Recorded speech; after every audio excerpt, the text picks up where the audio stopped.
Hello, magandang hapon. Ito si Kuya Ark TV once again. Dumating na yung ating dalawang PC na in-order. So, investment sa atin to. Porsyentuhan lang to. So, maghahati kami. So, porsyento niya, by porsyento ako. So, naisip ko lang tong idea na to since may mga waiting akong mga customer para hindi masayang ang waiting customer natin at hindi sila mainip sa paghihintay. So, yun nga, sinetup ko na yung ating PC.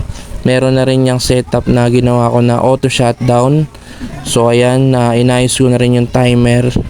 Okay na yan. So pagdating ng hapon, ito na ang nangyari. So yun nga, sinunggaban na yung dalawang PC natin.